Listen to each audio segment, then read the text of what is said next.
Janice, let me tell you, my boss makes me feel so uncomfortable every time we have to meet. There are times when I have to go into his office. He stands at the door, so I have to literally squeeze past him. Is that considered sexual harassment? Oh my gosh, every time I go to talk to my boss, I feel like he's talking to my breast and not to me. Is that sexual harassment? Should I report this? Hey, John, let me ask you a question. A few of us went out to dinner after work, and I noticed that my supervisor, Alicia, was flirting with me while we were out. Now, she knows I'm happily married, but she's giving me that vibe that says she wants more than a professional relationship. Now, I don't want any problems. I like my job. I feel like Joseph running for Potiphar's wife. Do you think this is sexual harassment? Is that sexual harassment? Is that considered sexual harassment?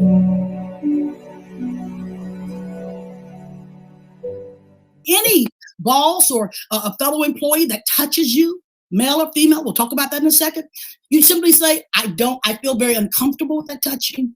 I would really appreciate, if you didn't touch me, if you didn't rub my back, if you didn't stroke my hair. And then going further, I'm an adult woman. I'm Dr. Janet Floyd. I am, Dr. Raquel Pittman. I'd like to be called by doctor. If you don't want to call me doctor, I'm not tripping about that. Call me Janet. Don't call me baby, honey, girl, dog. Yeah. Don't call me any of those undermining terms that usually attempt to undermine a woman and cause her to be relegated to a sexual object. All of those are terms that sexually objectify us. I'm not your baby. I'm not your doll. I'm a grown woman. I'm not your girl. I'm not your honey. I am your colleague, your associate, whatever I am. I'm not any of those terms. So you begin by stating it. I'm uncomfortable. You don't have to blow it out of proportion. You don't have to fall into tears. You don't have to, work your neck and telling me it's sexual harassment. You don't have to say any of that. You start off by saying it's uncomfortable. It's offensive. I don't like it. Would you please not do it? After that, if it continues after that, then you go to the EOC. And then when it occurs, you need to begin to document. Now, right. Very good point. To make a claim, but if it ends up being that way, you want to document it on November 6th, 2021 at 1:30. I asked Mr. Taylor not to touch my back. So good. This is continued for the last, and you have documentation, you have dates and times. I asked him not to touch my back. And so it's not like you're whining. And unfortunately, that's how when it comes to women, it's not like I'm just talking about one isolated incident. However, you shouldn't be victim of one isolated incident. It's like saying, I got shot, which is one isolated incident. Well, I got shot.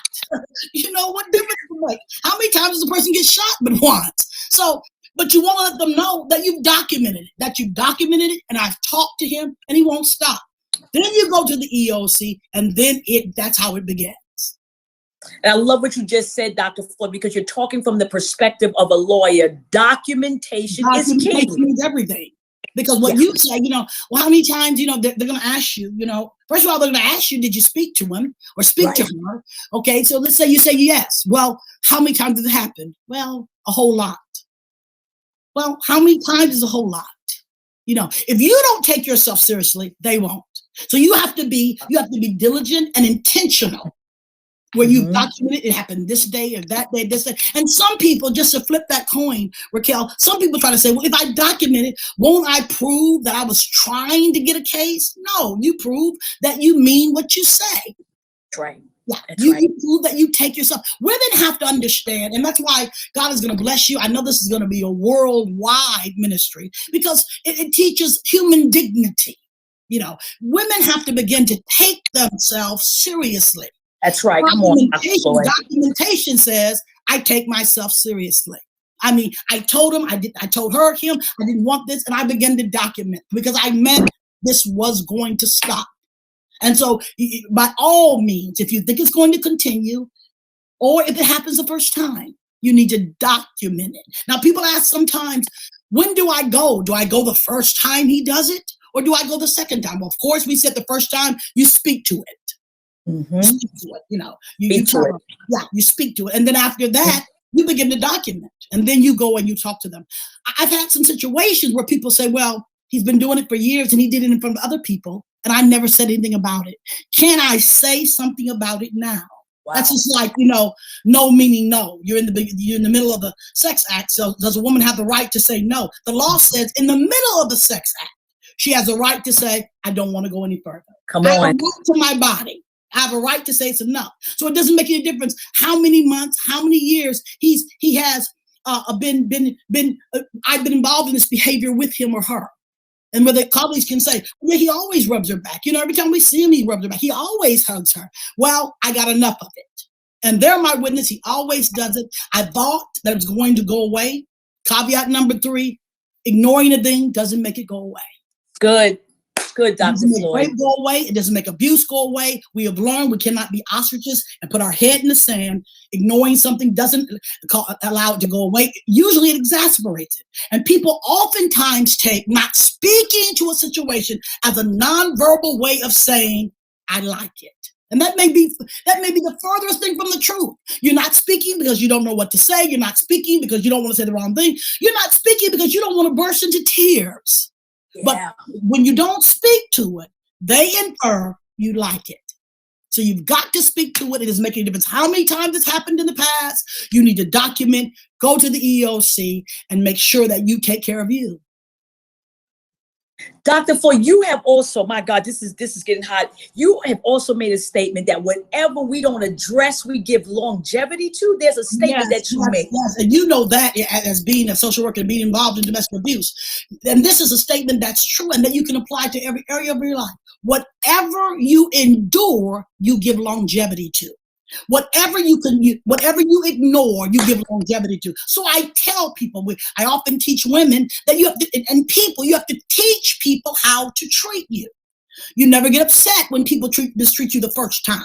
You would think in a Fortune 500 company, in the State Department, in the state government, in the church, people should know how to act. That you've gotten to these places in leadership. Surely by now you've ascertained some level of knowledge about how to treat people. Well, that may not be the case, but I tell you what, sister or brother, I'm going to teach you how to treat me. What you endure, you cause longevity to. So if I say, in domestic abuse, when he starts putting his fist through the ceiling or putting his fist through the door, he's not hitting you, but he's putting holes in the wall. It's just a matter of time before that wall becomes your face. When he begins to yell and scream, because it goes from hitting the wall to shaking you. And you say, all he did is shake me. Yeah, that shake is soon going to, morph into out and out abuse. And that's why we see it on the college campuses now. During this pandemic, we've seen it more because we do not address it. We don't say, stop. I'm not going to endure it. And when you stop enduring it, you cut off its ability to live.